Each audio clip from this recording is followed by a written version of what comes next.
Hi, this is Curt and welcome to another edition of Fire Law Roundup.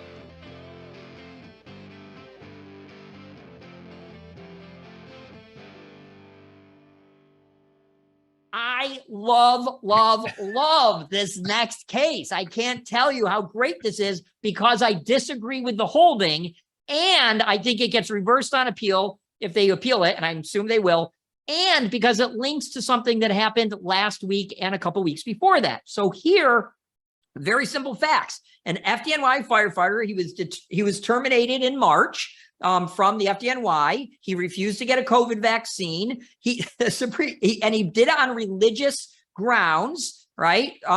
Which we know all the federal courts have said, tough noogies, right? It doesn't matter. You have to get the vaccine. If the employer wants to fire you, they can. That's been the law. And here's part of my point. That was the law at the time. And the understanding at the time the employer made the decision to terminate him, which I totally disagree with. I do not want anyone to say that I was opposed to the mandatory vaccines. I remain opposed to mandatory vaccines and termination as a result. It's a slap in the face, but I'm here as a lawyer, not as a citizen. So as a lawyer, look, the courts all held, I disagree, but the courts all held, employers have the right to terminate their employees. Now, what's happened is a court has gone back and said, based on what we know now, 8 months, 9 months later, your decision back then was incorrect because I'm going to read exactly what you quoted him saying, because this is important. He said, hindsight is a powerful tool. That's what I want to talk about now. He says, hindsight is a powerful tool. The pandemic today is not what it was a year ago or even 2 years ago. Being vaccinated does not prevent an individual from contracting or transmitting COVID-19. Guidelines regarding quarantine and isolation are the same for vaccinated and unvaccinated individuals. He said, this is not a commentary on the efficacy of the vaccination, but how we are treating our first responders, the ones who work day to day throughout the height of the pandemic. They deserve better. I agree with all of his statements. But here's my question of law. So we are going to allow someone, an employer, to be judged on their actions about what we know later. Just for those constant listeners, let's talk about last week. Last week, we had a situation where we evaluated later, months later, a decision that happened before. And so it was a medical issue, I think. And the employer said, listen, the employee said, I'm going to have an exam in 2 months. That could change things. I might be able to do my job duties, even though I'm not today. In 2 months, I might be able to. Yeah. Right. And the time had passed. They could terminate them. And we said they don't have to keep waiting 2 months. They don't have to keep waiting 2 months to see if ultimately someday, 100 years down the line, you might be ready or able to, to fight fires. The time is up, and you've got to be cleared when your time, when you have no more leave, when you have no more time off is up. You better be cleared to go back to duty. Here, it's the same line of thinking. Are we going to go back and reevaluate the employer's decision based on what they knew then? And I cannot believe that this is going to be upheld on appeal. I personally believe the court's going to say, right or wrong, 9 months later, the action is what you did then. Well, I got to ask you a question on New York law, okay? Yeah. And I think it will help because you have this thing called an Article 78 challenge. So I want to, now, many of the lawsuits that sound like this, they look like this, are religious discrimination under Title VII of the Civil Rights Act of 64, as well as First Amendment claims under the religious discrimination 1983. So we see a lot of cases like that. This is not that. They're not alleging discrimination. Right. They're alleging that there was an Article 78. And if you can explain that so that we can distinguish, because they're just saying you made a mistake, and I'm asking you to review it under this Article 78. Right. So in Article 78, it's literally Article 78 of the Civil Practice Law and Rules, just the court rules. And it is the colloquial, what we say, hey, we filed an Article 78 to challenge a final and binding decision of an administrative agency or a government agency or a not-for-profit agency. You just file that. And basically it says it's not asking for money normally. It's just saying they made the wrong decision. It needs to be reversed. Now, oftentimes what happens, so Article 78 is a 4-month window, statute of limitations to file. So from the date you knew or should have known what the final agency decision was, you have 4 months to commence suit. So now that could go on forever. I have an Article 78 that's been pending now, I don't know, 3 years. I'm still waiting for a decision on. But they shouldn't evaluate you based on what you know now. No, I get that part of it. Right? I get that. I know I get that part of it. But I guess what the other cases that you referenced are religious discrimination, okay, and or constitutional violations. With an Article 78, you're just saying it's like to me, an Article 78 is like challenging the umpire's ruling. The umpire called me out at second base. The umpire called me out. Now I want to appeal that, and now you have a different umpire looking at the same facts and saying, "No, you're safe." Right. Without really getting into the religious, without really getting into some of the facts here, they're just saying on the same facts here, I find you safe.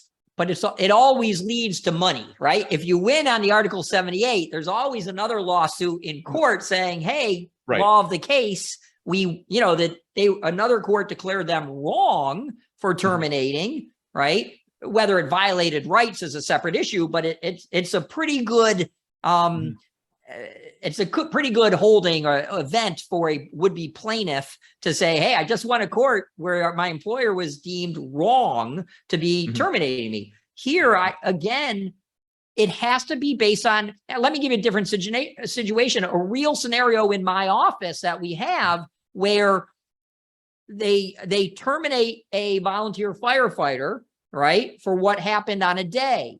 It doesn't go to trial to hearing till many, many, many months later. And at the hearing, they tried to bring in, well, let me tell you what he did 2 weeks ago. Like, wait a minute, that wasn't part of your decision. And the judge says, well, I'm going to hear it because it allows me some character, to understand his character, not for the determination, but to understand his character. I said, wait a minute, you can't do that, judge. Now the judge does it anyway, but I'm like, you can't do that because you're bringing in things that happened after the fact. Let me give the law school one that everybody knows about. A landlord owns a property and somebody trips down the stairs and alleges the light bulb was out. A day later, being cautious, the landlord goes in, changes the light bulb, puts it new light bulb in and adds more lights. The laws, every law school student knows, you can't introduce acts that happened after, right, to show, well, you fixed it, so you're liable. Otherwise, nobody would ever fix anything. So that's here, same type of thing. How do you look to what happened after? Now, let me rant about one big thing, though. Maybe this is totally irrelevant, but, Moderna and BioNTech are all doing COVID commercials right now, vaccine commercials. You know what's missing from the commercials? Warnings about their side effects. How is that possible? How is that possible that you cannot, and I'll relate this in a minute. I'll tell you, they have immunity. Yeah, because the government gave them immunity. There's a secret deal, and I'm not a conspiracy theorist, right? There's no way a drug company would get on TV about how safe and effective our drugs are and not mention the side effects unless the FDA somewhere said, don't worry about it. You can mislead the public and not tell them about myocarditis or any other thing. Will allow you to not do what everyone else for a freaking cold medicine has to do, right? You're going to have diarrhea for the next 10 years of your life and you could die, right? You don't have to do that with the COVID vaccines. So it's my rant, but it's significant when I'm watching these commercials. So this judge is taking that same reaction. I agree with his reaction as a factual matter that he's finally saying, you know what? You're wrong. We were wrong back then. We're wrong now. We thought it was effective, but it's not. Now, here's where I think factually he is wrong. What happened after the COVID vaccine came out? We got vaccinated and rates plummet. The employer wasn't necessarily wrong at the time based on what they knew. And here's what's happened. this judge is now saying what's happened since with Omicron and variants. And right now we know the vaccines don't have a long-term effect, but he's wrong back in March. In March of 2002, our rates plummeted. Factually, he's wrong. The employer was right. I don't agree. I don't agree with it, but they were right. So I have to step away for 1 second, and I'm going to have you comment. Yeah, and I will. And you know, to me, I think I look at it much more narrowly. I think if this was a federal court lawsuit alleging religious discrimination or a violation of the First Amendment under religious discrimination, I think the firefighter loses. But that's not the issue in this Article 78 case. The Article 78 case is whether or not his request for a religious exemption was improperly denied. And I'm not sure of the criteria that the court uses or even FDNY uses in terms of granting or denying a religious exemption. But the bottom line is the analysis in this Article 78 case is going to be different than the analysis in a religious discrimination case. And I think that the judge may have some latitude here to take into account things that you wouldn't necessarily consider relevant if this was a religious discrimination suit in federal court. And so I don't know, it would be interesting to see. And you have your finger on the pulse of the New York court system. Bad precedent. This is bad precedent. Well, I certainly can't imagine FDNY is just going to sit back and they're going to appeal it. And right. My bet is, I want to say here, my bet is it gets overturned. Yeah. Kudos to the judge. I agree with the judge. But legally, he's wrong. You can't evaluate somebody on facts that didn't exist at the time, right? You can't. What he's effectively saying is, you should have known what was going to happen 8 months later when the world didn't know.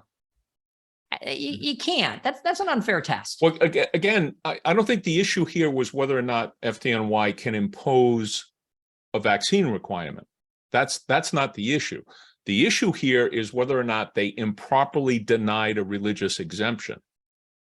And if for some reason there was sufficient evidence that he should have gotten a religious exemption based on what other people had gotten or whatever, then I think it's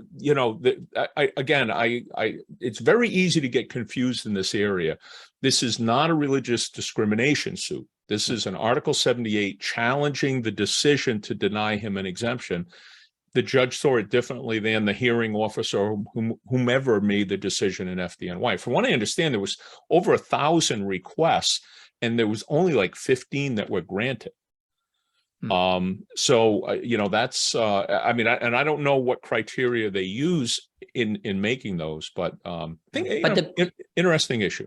It is. It's a great issue, and the basis that he ordered that on, I think, is I just disagree. But in any event, we'll see. We will certainly see. They're going to be, I believe, in the first department. What is very interesting about the first department of the 4 appellate divisions is the first department is extremely fast. I was just in front of them. They turned a case around that I was hoping would be delayed. They turned a case around in like 3 months. We were in front of them, and a month later, a decision. I mean, is that the one that you have the video on your website? No, that's the state's highest court. That's the Court of Appeals. You're getting grilled. Oh man, that was terrible the way they grilled you like that. That was. That's right. I love that. But you know what? You kept you cool.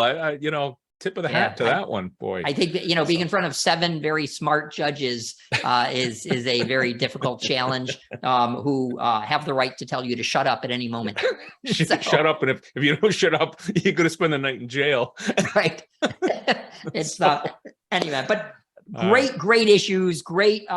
This is why we're here, and I think you'll see probably in the next 8 months you will see a decision on this, and.